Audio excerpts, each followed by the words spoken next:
you have choices and you have options. And I think that is extremely simple. That's where most of the power is in simplicity. I don't think we have to make things more complicated. And I think that's where we can get the anxiety, right? Because we're overthinking something. And really, if we can just say that we're doing the best that we can and we're going to support ourselves through our breath work, that's pretty powerful. But I didn't know that it was actually the breath. I I thought it was the meditation. Like I had Right. to go to like a yoga studio or something to get it. Like I didn't at that point I didn't realize that no, it's just the breath. Like if you actually just pay attention to your breath 3 to 5 times per day, you can get you can get to this calm and this relaxation. So, Yeah, they're just because when you work with the companies, they do have different licenses that you need, right, according to whatever the product is.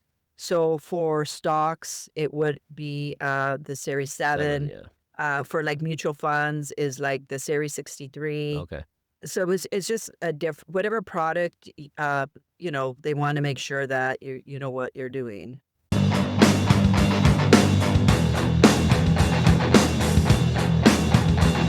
Hello, and welcome to the How to Exit podcast, where we introduce you to a world of small to medium business acquisitions and mergers.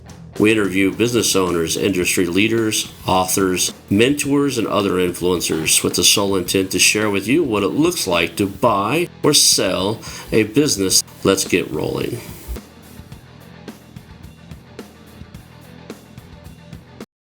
And now, a moment for our sponsors. I want to highly recommend you get Acquisition Aficionado magazine.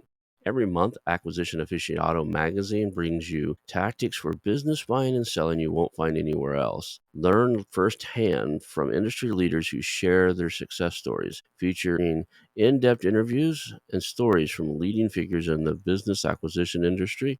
This multi platform mobile magazine speaks to acquisition entrepreneurs wherever they are in the journey. And I want you to visit acquisitionaficionado.com today. Hello, and welcome to the How to Exit podcast. Today I'm here with Monica Garcia, and we are going to talk about all things merger and acquisitions. You have a breadth of knowledge from everything merger and acquisitions to, I kind of joked and said a breadth of knowledge because you did a book on breathwork. We'll talk about that, how it intertwines with, mergers and acquisitions and being a high level executive and why it's important to do breathwork and meditation and that type of stuff, which I'm very keen on. So this is going to be a fun conversation for me. A lot of times we're talking about marketing and stuff. That's where my MBA is. This is just something I'm kind of passionate about. It's helped me out a lot in my life. So this will be a fun conversation. Thank you for being here. Thank you. I really appreciate you inviting me onto your podcast, and I expect to have a really fun and informative talk and bring value to your audience. So, out of all the places you could be in the world, what landed you on a show about buying and selling businesses? Give us a little bit of your origin story, kind of how you came to be who you are now. Okay. So basically, I am an entrepreneurial, serial entrepreneur. I actually have a background from, gosh, since I was a child. My mother was an entrepreneur. All of her friends were entrepreneurs. So I thought that's what people do are they're entrepreneurs. They start their businesses. I ended up in finance, and we did also sell a company about 7 years ago. So I have some experience on how to exit, and I also have a small boutique investment banking firm. Uh, it's called Infinity One, and we buy and sell companies, but that is just launching, so it's in the background Well, I'd or love on to the learn. side. We'll talk about all that because all of it sounds intriguing. So, and then so you went through your whole life, being an entrepreneur in the world of finance. Like when you say finance, were you doing bookkeeping or advanced structures or what? I mean, That is an excellent question. So I didn't realize that I was going to be in finance. I actually, when I was a freshman in high school, I decided I wanted to go to law school. So that was my trajectory. I was going to go to get my degree in English and then get my law degree. But there was a pivot. And so what ended up happening is when I graduated from college, I was working with a staffing agency and they put me in a position at an investment banking firm in San Francisco, Robertson Stevens, and I ended up in the in the equity research department. And that was so bizarre for me because I didn't have a finance background. I was an English and rhetoric major trying to get to law school. And so what ended up happening when I went and I worked there, it was it was a game changer. Oh, wow. It sounds Yeah. interesting. Did you do what were your day-to-day operations there? Were you evaluating capital structures for companies or Yeah, great question. Great question. So basically, so in the equity research department, Mhm. you actually write first calls for your institutional investors, and then you also work with research analysts, and so you cover companies. So ours space was business to business, and so basically, we brought maybe like we had 8 to 10 companies that we brought public, and so that would be in our sphere, Mm. and so we would just work with them on a regular basis, seeing how they were doing, do they have new products, any competition, and then we would write the first calls, and then we would give that information to our institutional investors, which we would say, "This is a buy, this is a sell, this is a hold." So basically, that's what we did, and we did work with business models for the companies, just looking at all their financials. So obviously, the company CEOs give you information, so we need to make, excuse me, we need to make sure that it's all correct and right. You're giving us the right information because we're going to make these suggestions to our institutional investors, and we want to make sure that we're giving them good information. You got really good at reading company financials, which is really plays a good into what you're doing with your own small boutique investment bank where you're buying and selling companies because you can, at a glance see things that a lot of people who don't have that experience wouldn't notice. Exactly, right, right. So a lot of Excel spreadsheets, a lot of reading different ratios, comparing them to their peers. Definitely, it was amazing. But I'll tell you what, because I had an English and rhetoric background. Although I did understand a lot of what they were talking about because somehow my mother would feed me all of this stuff when I was a kid, right? Since Mhm. she was an entrepreneur. Like she was teaching me about marketing, customer service, interest. I mean, so much. And I just mostly didn't understand what she was talking about. But I was going to go to law school. So when I ended up in investment banking, everything just started clicking. It's like something opened and it was like click, click, click. Like everything she was telling me was like, oh, this is what she was talking about. I bet that was your mom still around, or is your mom still around? Yeah, she was definitely still around when I got in there, and Yeah. she was pretty impressed with it. So you got to have those conversations that, hey, mom, guess what I did today? Exactly what you told me about when we were 12, right? So Right. that's cool. Right. Yeah, and it's actually really helped me as an entrepreneur as well, Yeah, making decisions for the business. I bet. It's one of the things a lot of entrepreneurs they lack. They have strong will. They got strong product. A lot of times a baker's a great baker, but he's not that great of a businessman, right? A lot of people are, they call themselves entrepreneurs, but what they really are is great operators. They have a company. They're getting by because they could produce a great product, but to truly be like a true entrepreneur, I think there's a couple other things that come into play, and one of them is, are you watching your financials? Do you know where your money's at? That type of stuff. So, Yeah, no, definitely. I love that you're saying that. And that's actually something that I'm in the middle of right now in terms of our growth is that that's exactly right. Like maybe somebody's a strategist or their operations or their marketing or their technology. And so in a business, there is a slew, mhm. right? So when you're really starting at the really basic beginning, right? You wear the 10 hats, right? As you grow, okay, now you can only wear one hat. And then as you even get better, okay, now 10 people have to wear the same hat that you're wearing. So that's just definitely the growth. And so for me, the way I like to stay relevant Mhm. is I like to learn maybe something that I'm not good at, not because I'm actually going to do that job, but I can have a conversation with somebody that is going to do that job. Because I think as we grow as well, that's one of the challenges that that businesses have when they're getting bigger is just being able to communicate what it is that you need to others on your team. I jokingly call that developing my BS meter. I need it if I'm gonna hire somebody else to do something, even like write code or doing like I'm using AI right now to write code, and they Nice. call it no code, right? I don't believe it's no code because if you don't have a true BS meter in software, you'd have a hard time using these tools, right? Right. But I Right. know enough about it. I've written enough in the past that I can look at it and go, yeah, this isn't right. We need to redo this. And the same goes with any other aspect of business. Sometimes you just need to learn enough about marketing that when you hire a marketing agency, you go, yeah, that's not, I don't believe, there's a gut feel I have that you're not telling me the right story. Right, right, right. I think I like what you're saying. And so as you call it BS, I call it saving money. Yeah, yeah, Right? right. Right, because the reality, right? If in fact you can actually have that conversation with this person and you can tell like, I don't know if you're really in alignment with what I'm needing here, right? If we don't have any information, then we are going to believe whatever they're telling us. And that could cost us money down the road because maybe we go through one, three, five different people until we get the right one. And if you did a little bit of research and you can have that conversation, then that first one, so that saved you five people. So I definitely I'm always looking at operations and I'm always looking to save money. Like I Mhm. don't mind paying somebody a lot more than industry standards, but if that person is going to save me 10 people of doing something, it was a good investment for me. Yeah. I've found that a lot of times it's also makes sense to have people help me find those people, right? Like when I need a new VA now, I don't go out and do the process myself. It's very time consuming to find the right person.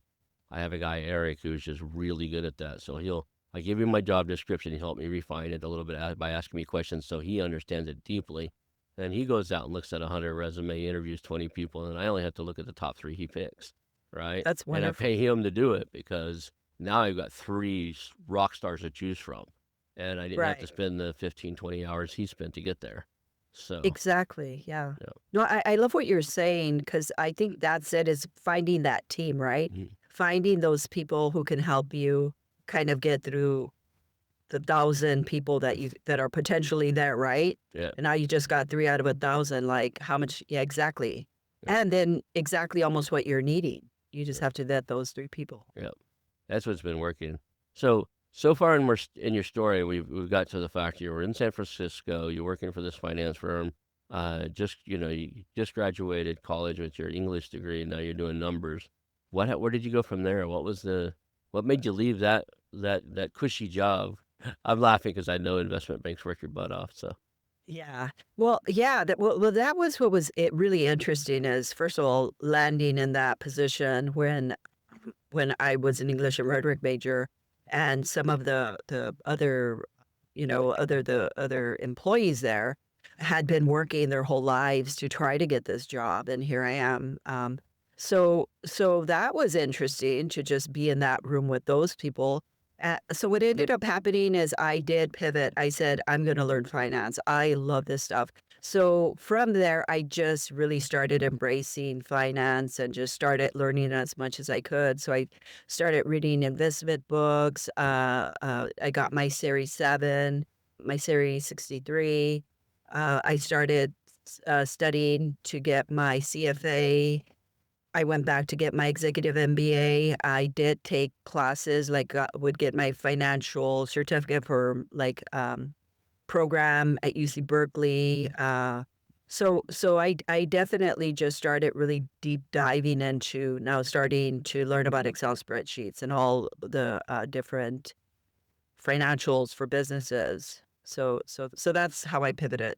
now 63 is where you can raise money for other businesses or for other people. Is that right? So Yeah, they're just because when you work with the companies, they do have different. they have different licenses that you need, right, Yeah. according to whatever the product is. So for stocks, it would be the Series 7, 7. yeah. For like mutual funds is like the Series 63. Okay. So it's just a whatever product they want to make sure that you know what you're doing.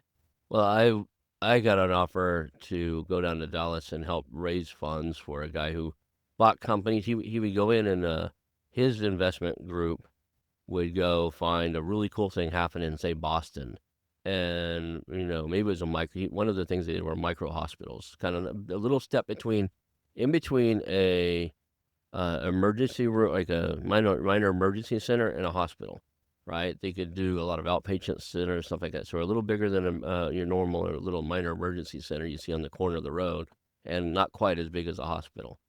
And he's seen it going on in another state. He raises money and starts bringing them down to Dallas and some other big cities. But that was one of the licenses. Like I knew I had to get. There's like 2 or 3 of the series that I would have to get to go work for him because he does solicit and raise capital for those investments. So I Right, thought right. 63 was one of them. So I didn't know why. Right, right, Yeah. right. Yeah. So definitely like like a fund, Yeah. right? So like funds, mutual funds. Hmm. Yeah, that would make sense. Cool. So what was your next venture after you studied finance? You read all the books. What was your next? So okay, so I was in investment banking. I did some little bit of work in institutional investing, which I found very difficult because there's not much going on there. You have these big pension funds, and so we try to just have a 5% return. Nothing bigger, nothing lower. Just stick to your 5%. So that was not very interesting to me. And then I went and I did a little bit of work with financial advisors selling the mutual funds, and that wasn't that interesting as well. So then from there, I went into real estate investing.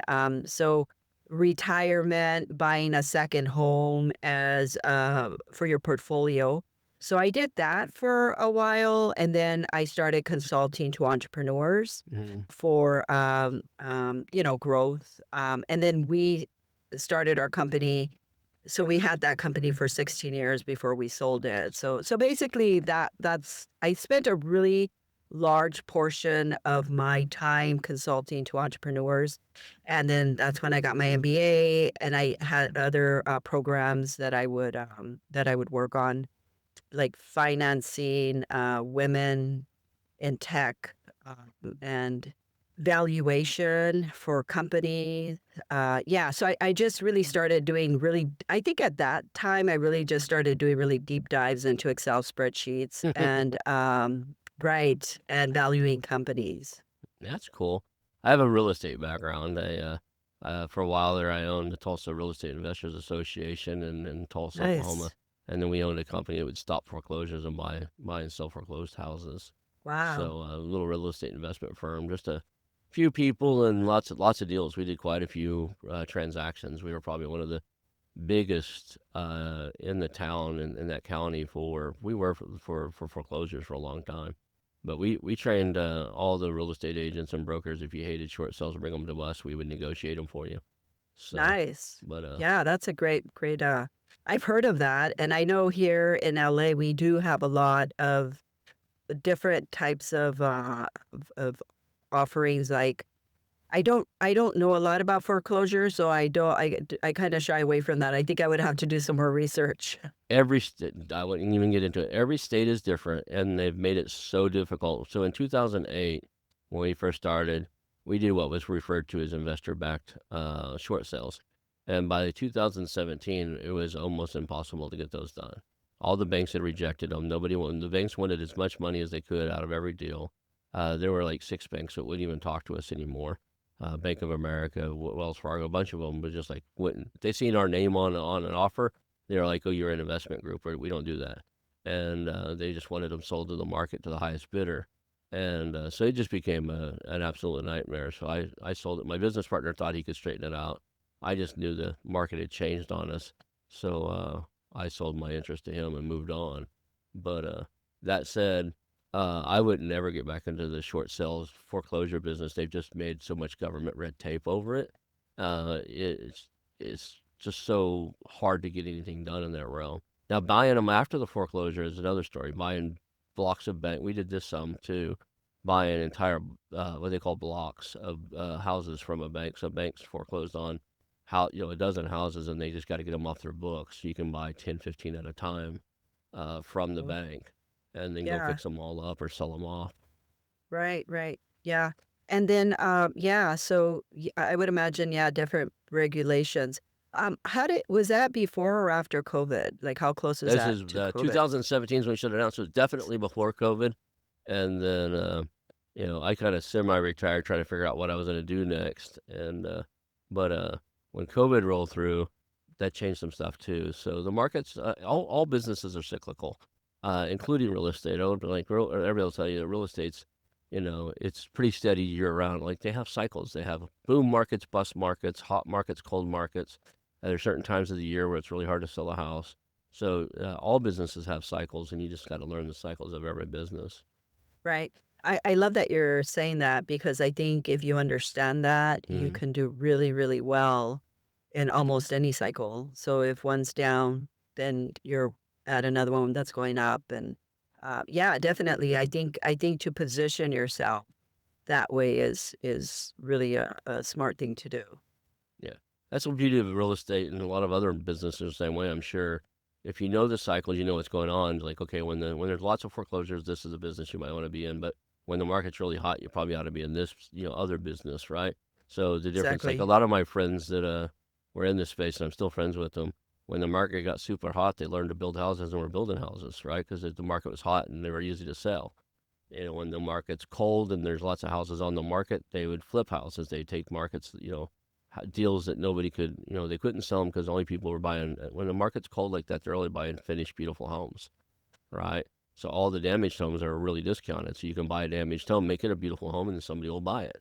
So you just, and all businesses are this way. And, one of the things you got to learn when you're out there evaluating these deals is if it's cyclical, what's something inside of your business or inside of your market that your customers use during down cycles. When you're slow, what are they doing? They're doing something, right? Right. As Right. as humans, especially here in the United States, as Americans, we rarely stop spending money. We Right. just stop No, spending money on definitely. certain things during certain times.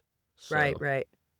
Yeah, and I think that is such a wealth building way to look at the economy is right. Something's always happening somewhere. And so I think that's if you're looking for those opportunities, you're gonna find them. And I think sometimes people get stuck. They're like, oh my gosh, everything's down. And I think you get stuck there, you're stuck. Like, who gets you out of that, you know? Like, you really have to know that, guess what? It's cyclical. right. It will be there, it'll hang out there for, like, a year, 5 years, but it's gonna come around, so don't sit there and stare at it, go do something else. So, out of all this stuff, at some point, you wrote a book on breath work. So, at some point, you picked up that breath work, meditation, and other stuff helps you. Where did that come out? Where did that come into your life? Where did you stumble across that work? That's a really, really great question, and you're gonna laugh at this. This is a funny story. Okay, so here I am. I'm this kid that is at UC Berkeley and the English department. I actually, when I started my law school, before I went to law school, I thought political science would be great for as my major. And I spoke to some attorneys, and they're like, "Oh, you should do English. English is definitely better than political science, just because you're going to have to write a lot." So I said, "Okay." So I'll have to change that. So then, what ended up happening is I had another friend, and my friend had graduated from the school, and they said, "Hey," also with an English major, and they're like, "You should go to Berkeley." And I was like, "Oh, okay, I'll go to Berkeley." Not understanding that that's like one of the best departments in the world. So here I go there and, I think for the most part, straight A student, played sports. I thought that, like I could handle anything. No, no worries. But when you get into a place like that, it's like everybody's top. and then everybody gets the best grade. So I remember one of the instructors said, "Hey, some of you guys are gonna cry because some of you guys are gonna like get C's for the first time in your life." And I was already stressed out to be in like learning like, "Oh my gosh, I didn't do my research." It's like crazy. And then to get that, I was like, as just this like kid that like, "Oh, I get stuff done, blah, blah, blah." And it was just overwhelming. I could not handle it at all. And so I started getting migraine headaches, Mm, and that was crazy. Like, when I don't know if you're familiar with them, but when you get them, it's like first you start seeing a whole bunch of little lights. After the little, like, spots, the headache comes in, and it's like somebody's just grabbing your brain or your scalp and just, like, crushing it. And so then every light just hurts so bad. So you have to kind of go in a dim area where there's a light, and then you just pretty much can't do anything. I mean, you literally feel like nauseous in your body. So I got that. I'm like, "Oh, this is great." So I go to the doctor. The doctor's like, "Oh, okay, this is what happened. Take some medication." And then, of course, I was in the English department, and it was very competitive, and we had to write tons and tons of papers. And so I'm like, "Okay," I get a letter from my doctor saying, "Sorry, I couldn't, turn in the paper because I got a migraine headache," right?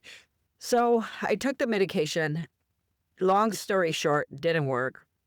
So I had to go back to my doctor. My doctor sends me to a specialist. I go to the specialist. I'm in the waiting room. There's another college student there, and I'm like, What are you here for?" She's like, "Oh, migraine headaches." And I'm like, "Oh, you get migraine headaches?" And she's like, "Yeah, I need something stronger." She's like, "Yeah, I could be out for a whole week." And I'm like, "What? A whole week?" And I just like grabbed my stuff and I got out of there. I'm like, "There's no way." I'm like, "I'm gonna flunk out of school, like, if I'm out for a whole week." And then I learned about a meditation class. So I'm like, at this point, I was like, "I'll try anything." So I went to the meditation class. And then when I went there, the instructor said, "You guys are going to cry," the lady that was, and we're like, "What the heck is she talking about?" And we're like college students, like, we're embarrassed, like, who wants to cry in front of her? Like, what is she talking about?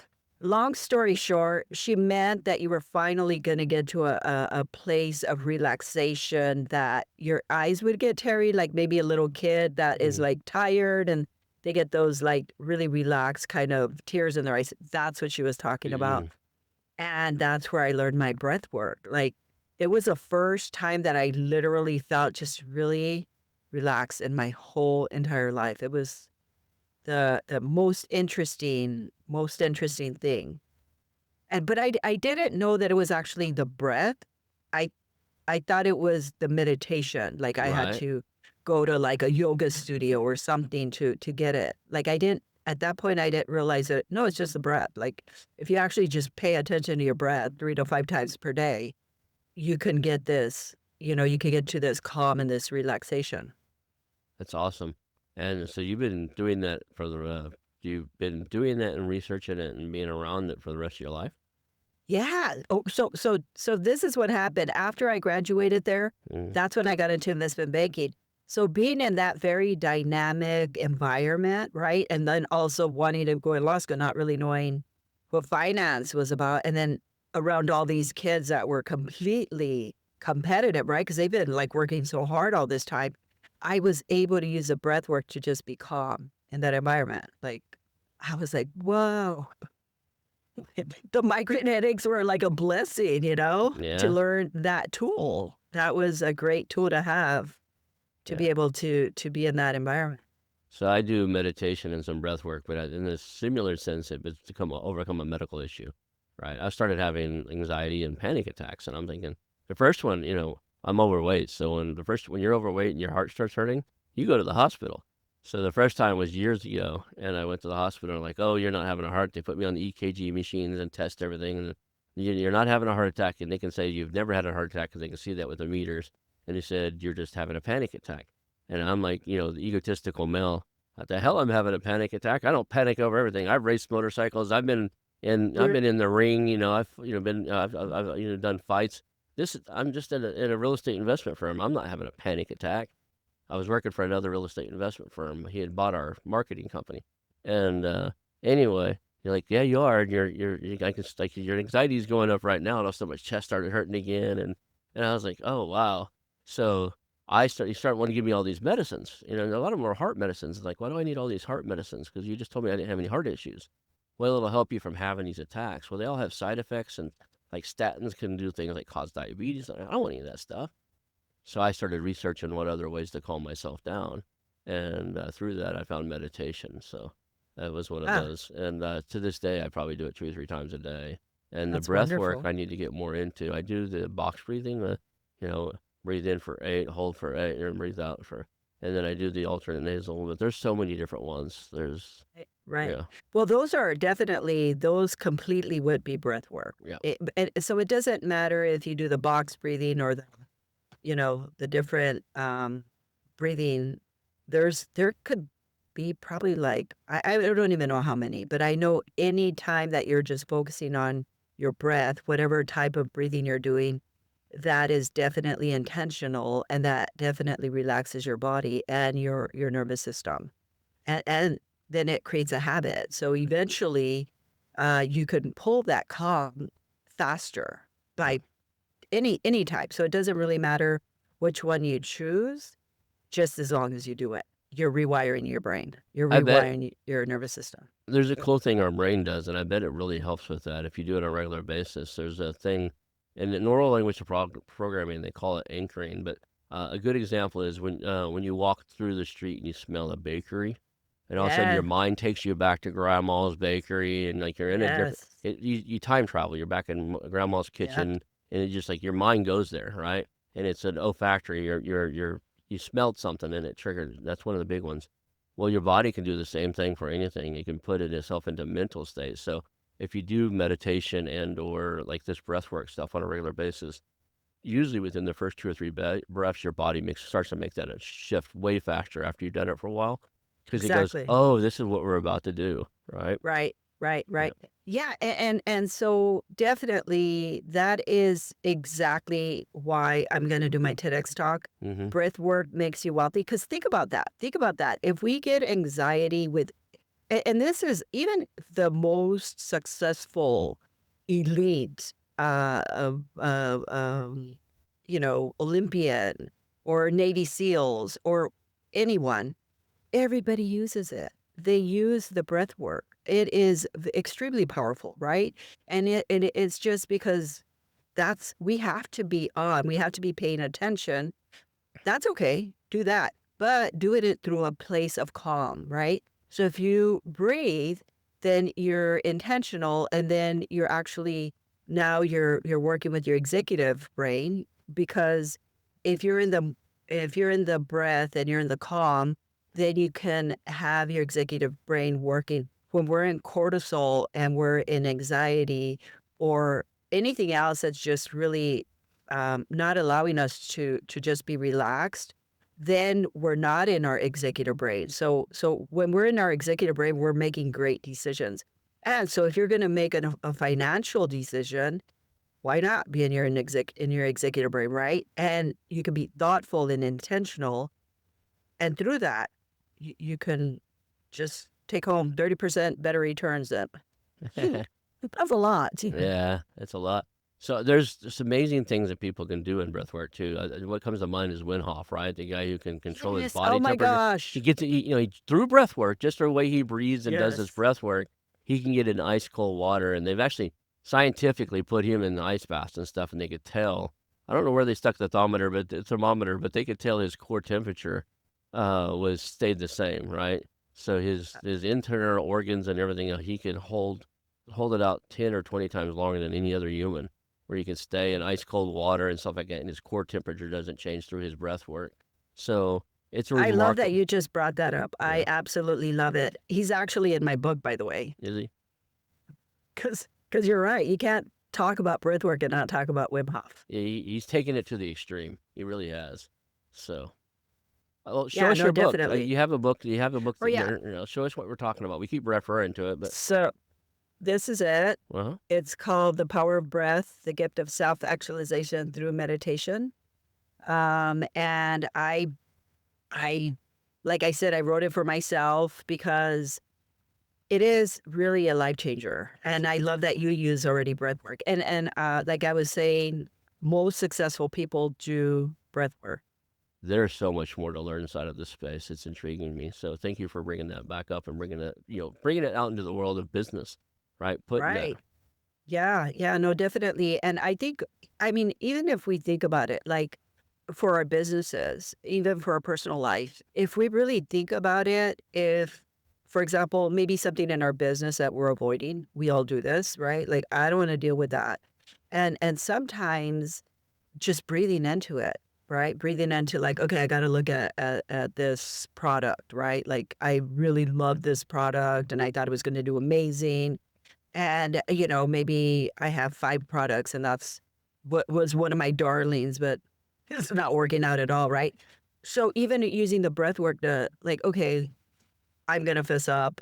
This is not good. We're gonna have to, we're gonna have to cut it out, right? So just even things of this nature, you can actually use the breath work. And I know, like for us, when we were going to sell our company, we actually I had to rebrand everything. It took us like 3 years to pull all of ourselves out of the company, create systems and standard operating procedures, and just have the whole thing run on its own, right? Hmm. That was hard because, you built it, so it's like yours and you wanna be important in the company. So just breathe through it like, "Okay, let it go," right? Do you really wanna sell it, right? And so if we really wanted to sell it, we really had to pull ourselves out. So much has to be said there. I see companies all the time where they build up the entire company. I'm looking through some right now for a potential new client that I want to bring on. But I'm looking through opportunities, and then one of the biggest problems there are in the space he's in is almost everybody built their company around one or two key people inside of the company. It might have been some famous guy, you call it a famous person who lended their fame to the business, or it might have been some famous doctor or, whatever. But there, if you go to their website, it's all about here's the three people that, instead of the company itself. And those that makes it so hard to sell because everybody expects those three people when they show up, right? Yeah, Yeah. no, definitely. Yeah. Right. What is the model or the business? And right. And I think another thing that I think about when I think about businesses, it's what is the intention of the founders or what is the intention, even if it's a bigger company, right? What is the intention of the company? Does it want to grow? Does it want to, continue to create these products? Does it need to pivot? Do they want an exit? So I think all of these questions, right? How we grow our companies. Some people just want a smaller company. Some people want to exit. Like so, for example, for us, when we were going, we actually started growing, and so when we were going to sell, we didn't want to get caught where we had to sell. We were in a place where okay, look, we would love to sell. We got it ready to sell, but if it doesn't sell, we can grow it to the next place, which obviously we're gonna go through growing pains, etc. But we can still, grow it bigger. And so actually an interesting place to be. That it was precarious, right? Are we actually gonna sell it now that we got it ready, or are we gonna have to grow it to a next level? A lot of people don't realize that a company who's ready to sell is really primed and ready to sell. Number one, it's running on its own. The key players, what I mean by that is that the CEO is no longer the keyest, or the founder, the original owner. If it's running and it's truly ready to sell, he's worked himself out of most of his job, or she has, right? So the company works well with or without them. Now you've got the opportunity as the owner, you've built this company, it's totally ready to sell.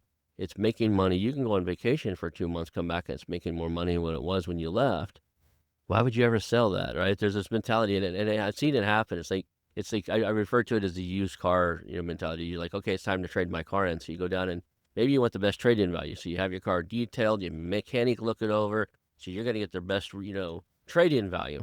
And then by the time you're done, you get in your car and you start driving around. You're like, wait a second, it runs better. It smells nice. It's perfectly clean. Do I really need to go take out a car payment when this one's paid free and clear and it's really nice again? And Right. same thing happens inside of these businesses. Is if you truly make it ready to sell, if you don't have any other external life reasons why you sell, divorce, disease, something like that, any of these external factors that cause people to sell, if you're just selling because maybe you're burned out, often the burnout goes away when you're not the person that has to do it anymore.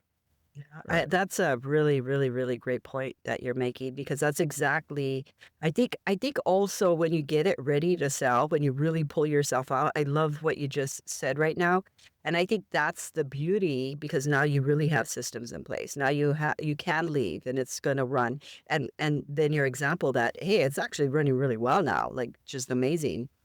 So yeah, why would you want to sell it at that point? For Yeah. sure. Yeah. And then you go, a lot of times, if you ask a CEO, what part of the business do you really love? There's always one or two things. Maybe they love sales, or if it's the baker, I love trying new recipes, or if it's the auto mechanic, because I love fixing the problems nobody else can fix. Great. Get the company so great to sell that's the only thing you have to ever have to work on. It's the little piece that you love, right? Yeah. And you get to Yeah. go in and shine in that realm.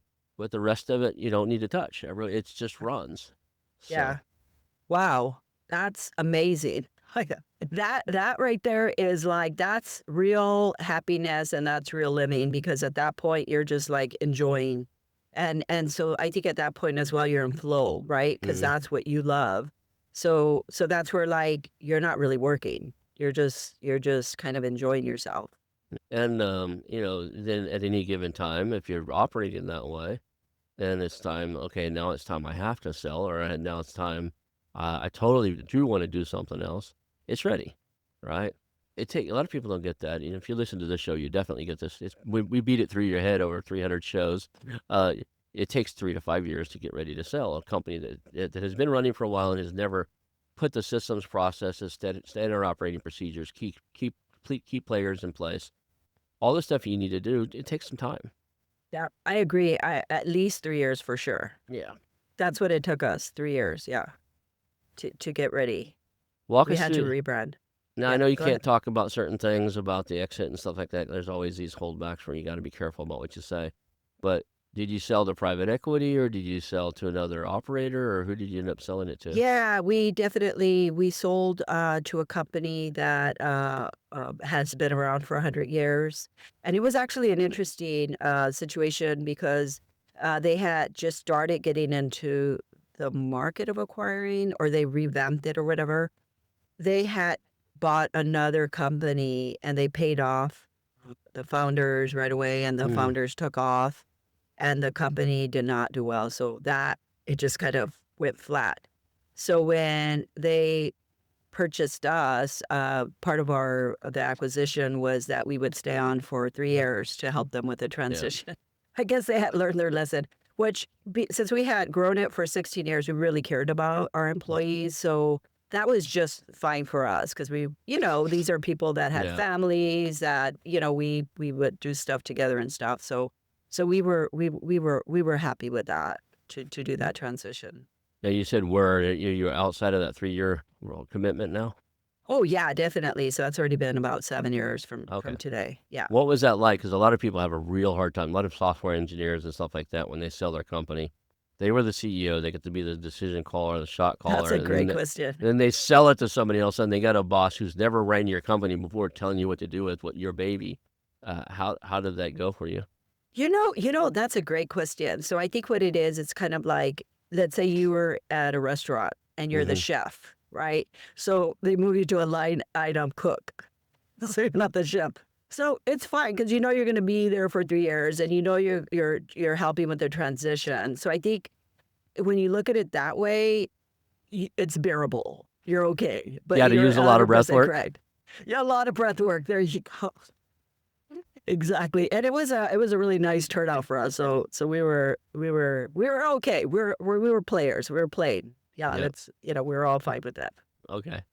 Like there's this thing that we do in our family. Like, okay, that was an inside thought. You didn't need to share that with the rest of us, right? Because sometimes there's just thoughts that come out. That's the same thing. Like, okay, now it's time for some breath work. I can see if you're really because there's a lot of times where like, okay, I'm really gonna need to meditate after this one, right? Right, right, right, right. Yeah, And no, definitely. Yeah, for sure. yeah, Just to like get back your nervous system relaxed again. I always have the rule of thumb is if I have an issue with more than 2 or 3 people in a single day, it's probably me, right?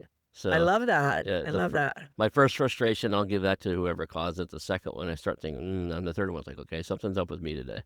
Yeah, the way I like to look at stuff is like I like to look at stuff as control.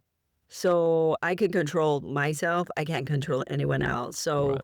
at that point, I look at the external world as everybody's trying to do their best. And if somebody is having a hard day, then right, then that would just be it's okay. I've had those, but I have other stuff to do. Right, then I just go do whatever I need to do. But Yeah. yeah, I definitely, that's all self-awareness, and it's very powerful. All right. So what I'm so curious about your breathwork stuff. What type of breathwork do you like? Is there certain types that you prefer inside of your book or?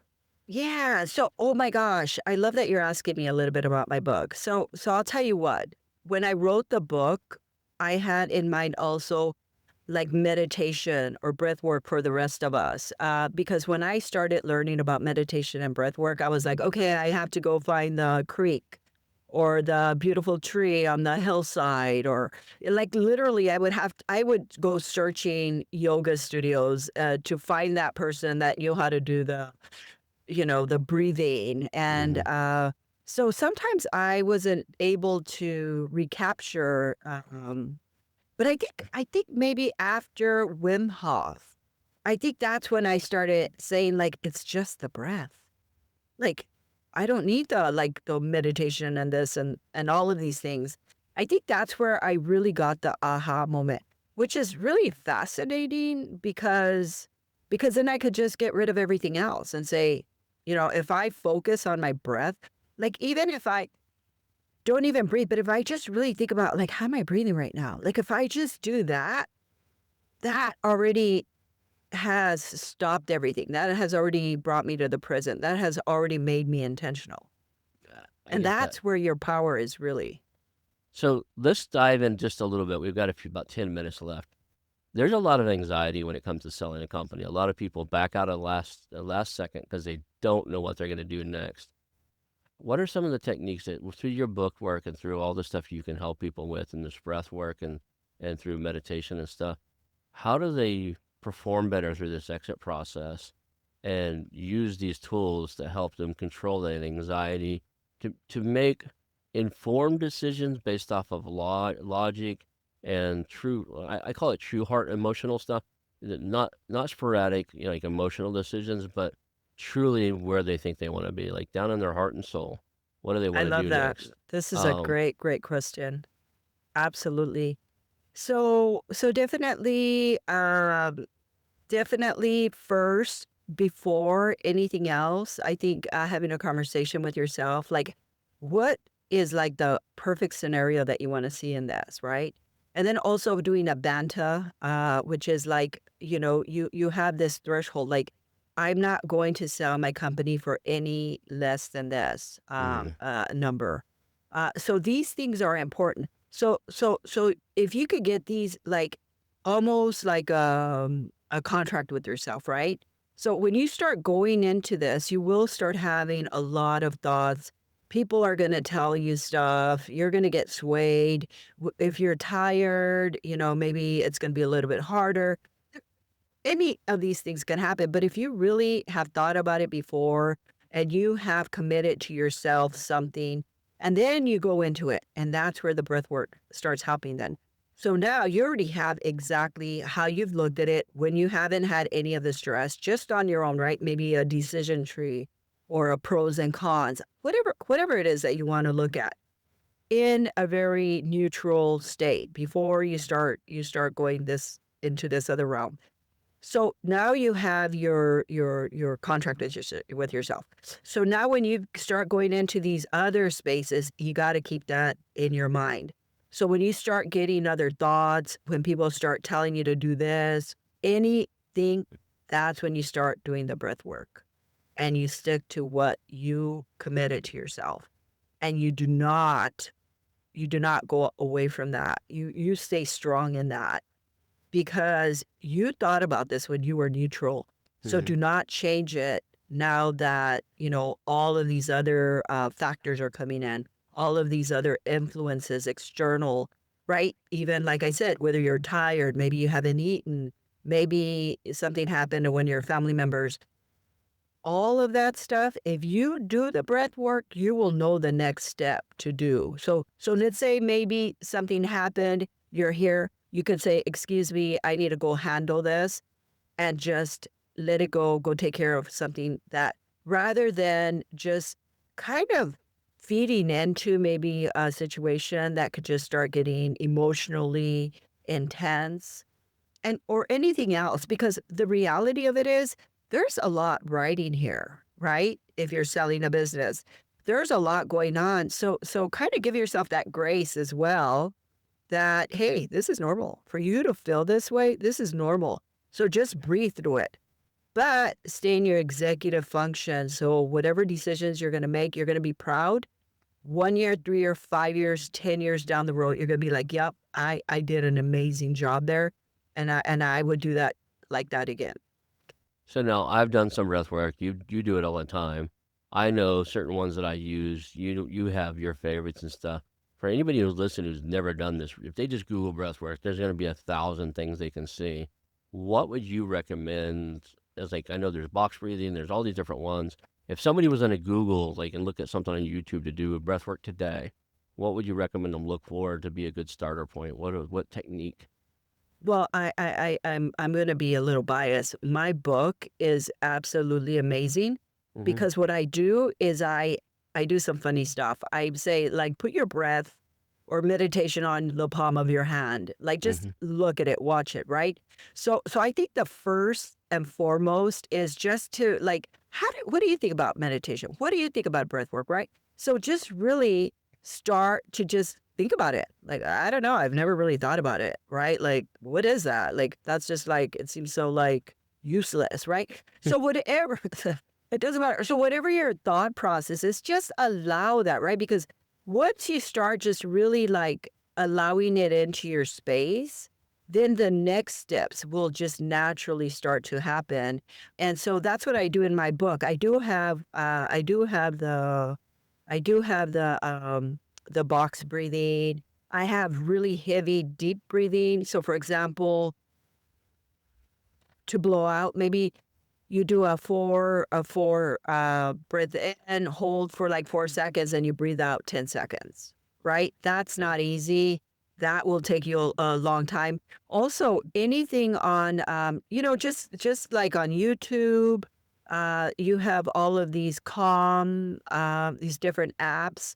Anything of that sort, anything that you do to just like make a commitment, like maybe for the next year, I'll think about it for the next Yeah. year, right? Then the year after that, okay, I'll do a little bit of breath work. Then the year after that, right? So if you can actually create this as a habit, you will definitely transform your life. So while you were telling that, if anybody was watching the video, you'll see that I actually pulled out my meditation beads, and I wear this all the time. So when I do breath Nice. work, a lot of times if I'm really stressed, most meditation bead beads you get any kind, there's exactly 100 of it, 8 of them on there.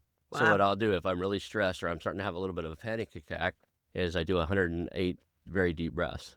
So very like kind of box breathing as you breathe in for 8 Love seconds, you it. hold it for so long, and then you breathe out really hard through your mouth. Yeah.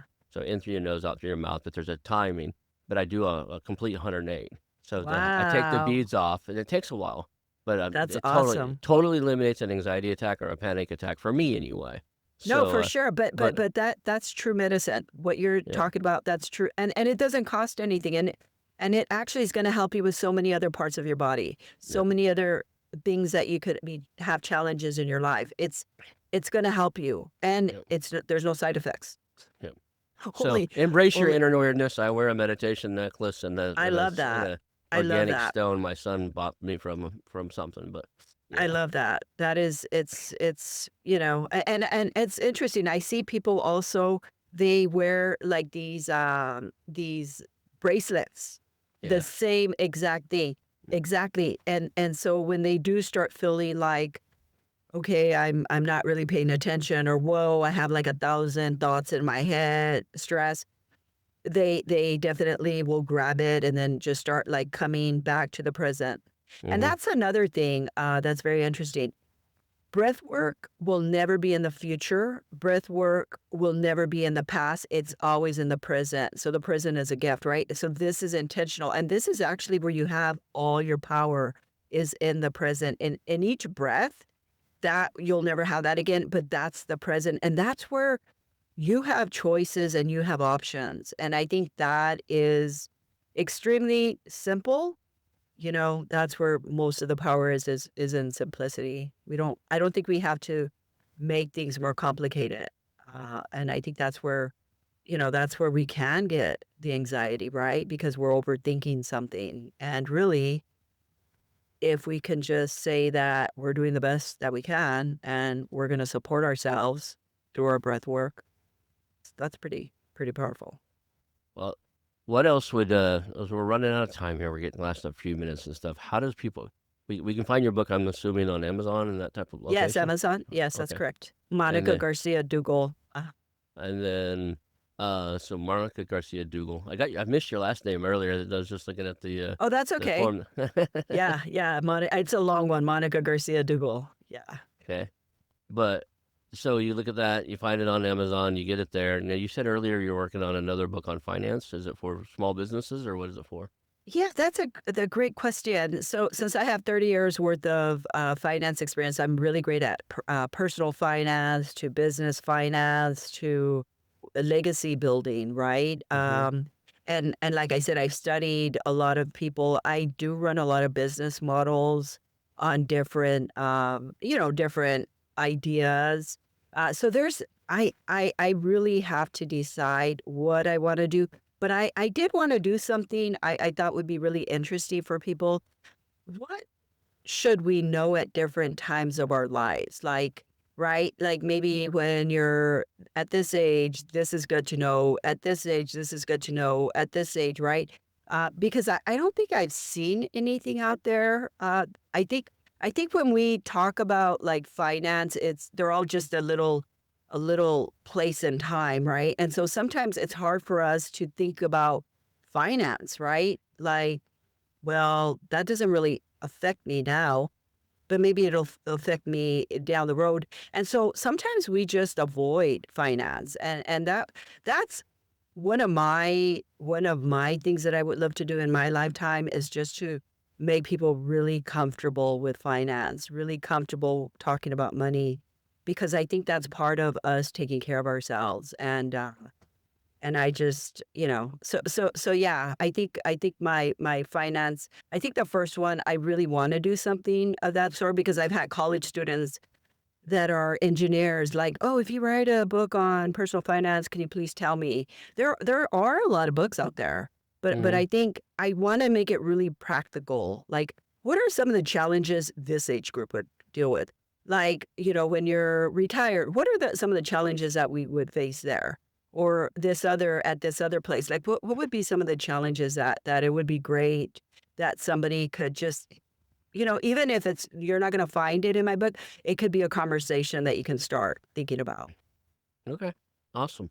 Now, do you still take on clients? You still work with people? Yeah, so I am doing offerings for personal finance. So I have 3 tiers.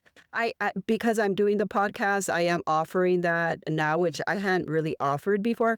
But I'm really interested in helping people, so I think that would be a good way to give like some value to the listeners. And then I will have workshops and events, and those will be for businesses, and those will be more for scaling, and exiting, or just growing your portfolio. And I just really enjoy that I can do that. I could play in this area and I could play in that area. I really love the subject matter, so. Where will people be able to find out what you're up to? Yeah, so I have my website www.monicagarciaduggal.com. That's MonicaGarciaduggal.com. Hmm. You can also reach me on LinkedIn, and I also have an Instagram account. So those are different ways you can reach me. Awesome. And then last thing, if somebody can only remember one or two things from today's show, what would you want them to walk away with? What would you want the takeaways to be? Um, a breath work makes you wealthy. Like really, not just in monetary, but in all parts of your life with your relationships, with your, yourself, with your goals.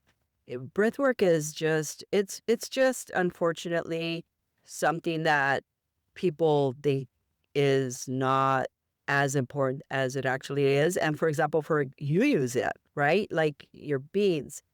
It would be wonderful for people to really, really think about that when you're going to exit a company, anything with your finances. If you just do like breathe before you do anything, you're gonna be in a really better 30% better financial decision-making space. Awesome. Well, thank you for being here today. We'll wrap it up and call that a show and just hang out for a few seconds afterwards. Thank you. Awesome.